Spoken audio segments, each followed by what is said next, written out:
출애굽기 30장 17절에서 38절 말씀. 먼저 17절에서 21절 말씀은 물두멍에 대한 말씀입니다.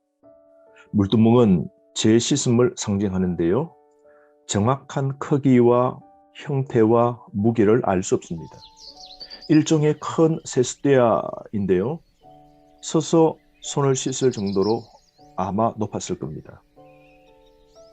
장소는 번제단과 성막 입구 사이에 있는데요.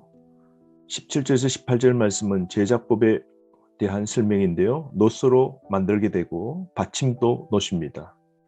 장소가 나오는데요. 회막과 제단 사이에 두게 되고 물을 가득 담아두게 됩니다. 19절에서 21절 말씀은 사용법에 대한 말씀인데요. 19절 아론과 그의 아들들이 그 두멍에서 수족을 씻대라고 그럽니다.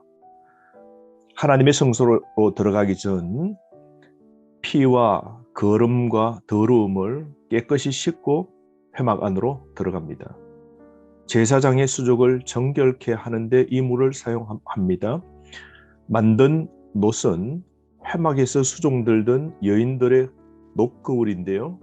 여인들은 하나님 앞에 헌납한 것이죠. 속죄일날 대제사장은 특별히 이 물로 목욕을 해서 지성소까지 들어가게 됩니다. 만약에 씻지 않고 하나님께 나아가면 죽게 되죠. 하나님의 임재 앞에 나아갈 수 없는 겁니다. 하나님께 나아가 섬길 수 없는 것이죠.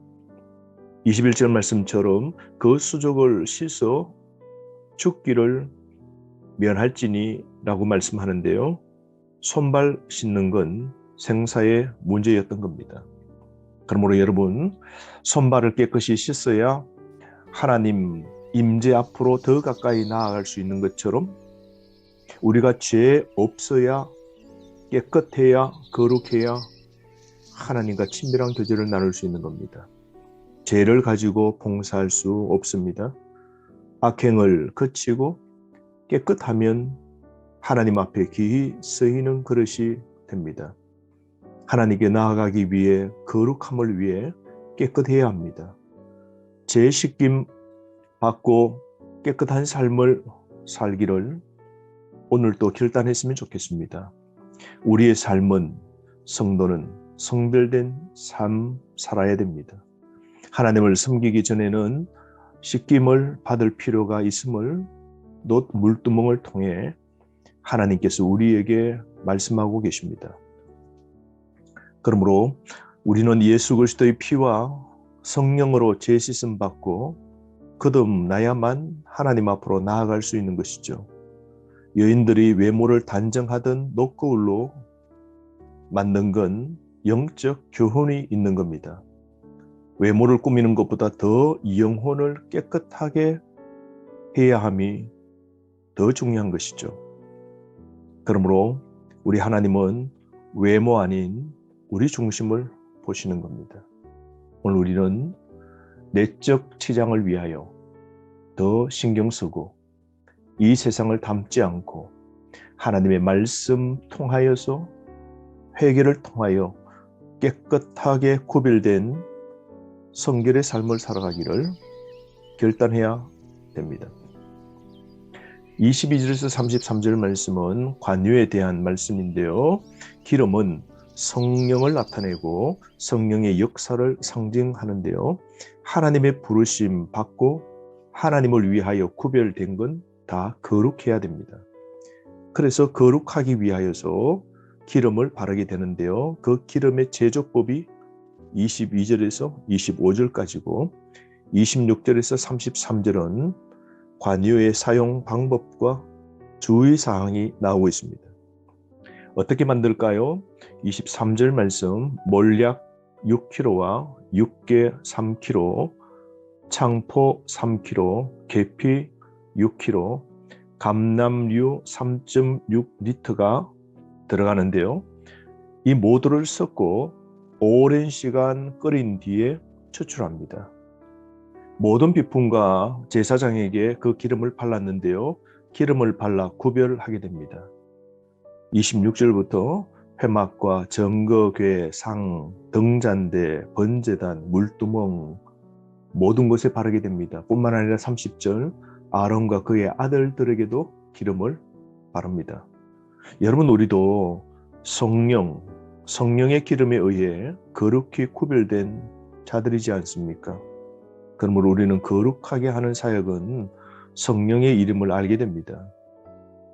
오늘 우리의 삶, 성령의 기름 부음 받은 우리를 통해 우리와 접촉하는 사람, 우리가 머무는 장소를 거룩하게 만들어야 됩니다. 성령의 기름 부음 받은 우리를 통해 우리와 접촉하는 사람, 우리가 머무는 장소를 거룩하게 만들어야 됩니다. 하나님 나라를 건설해야 되는 것이죠. 29절 말씀, 그것들을 지극히 거룩한 것으로 구별하라. 이것에 접촉하는 것은 모두 거룩하리라. 관유는 단지 거룩을 유발하는 매개일 뿐, 궁극적 거룩은 거룩의 근원이신 하나님 자신에게 있는 겁니다. 하나님이 거룩하게 우리를 만드시는 것이죠. 성령을 우리에게 주셔서 거룩한 자녀 되게 하시는 분 오직 하나님이십니다. 우리는 세상 속에서 구별된 하나님을 위해 일하는 거룩한 자가 된 겁니다. 오늘도 성령의 기름을 통하여 우리를 거룩해 하시는데요. 하나님께 지명되지 않는 사람에게 기름을 바르지 말라 말씀하고 있죠. 그러므로 관여 붓는 일은 하나님만이 하시는 겁니다. 하나님께서 선택하시고 부르시니 성령을 주시는 분 오직 하나님이십니다. 그러므로 우리는 하나님 말씀에 순종하여서 타인에게 붓는 일 또한 이 기름을 만드는 자는 하나님이 백성 중에서 끊어지는 심판을 하시겠다 말씀하시는 것이죠. 그러므로 우리는 성령 하나님을 귀하게 여기고 성령 충만을 진실로 사모하는 마음이 있어야 됩니다. 오늘 우리가 성령의 사역을 한답시고 돈을 추구하거나 자신의 사욕을 챙기는 것, 이건 옳지 않는 행동인 것이죠. 오늘 우리가 세상으로부터 구별됐음을 기억합시다. 거룩한 자로 성령의 기름 부음이 충분하게 있도록 오늘 말씀 앞에 온전히 서는 우리 자신이 되어야 되지 않겠습니까? 34절에서 38절 말씀은 거룩한 향에 대한 말씀인데요. 기도를 상징하죠. 향을 만드는 방법은 4가지인데요. 34절 소합향, 나감향, 풍자향, 유향 각기 같은 분량을 넣어서 만들게 되는데요. 올라가는 향처럼 우리의 기도는 계속되어야 함을 보여주는데요. 그 향을 어떻게 만들까요? 소합향은 나무입니다. 자연적으로 나오는 진액을 모아서 만든 겁니다. 마치 기도는 진액을 솟는 것처럼 겟세마네에서 예수님께서 간절히 기도하신 것처럼 우리는 그렇게 기도해야 됩니다. 나감향은 소라나 연체동물 껍질로 만드는데요. 부서질수록 향기가 더 풍기게 됩니다. 딱딱한 껍질을 깨트려 만드는 건데요.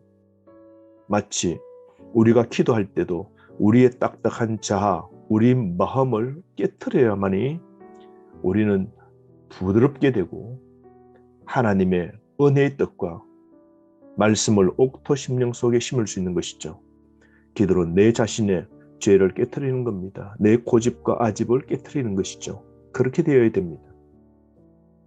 풍자향은 식물 줄기에서 나오는데요. 방부와 해독의 역할을 하게 되죠. 그러므로 여러분, 우리가 기도할 때 우리 속에 있는 독소, 죄를 제거해야 됩니다. 유향은 보스웰리아 나무 진액인데요. 좋은 향기를 품어내게 됩니다. 그러므로 이 4가지 향에다가 소금까지 첨가해서 혼합물로 만들게 되는데요.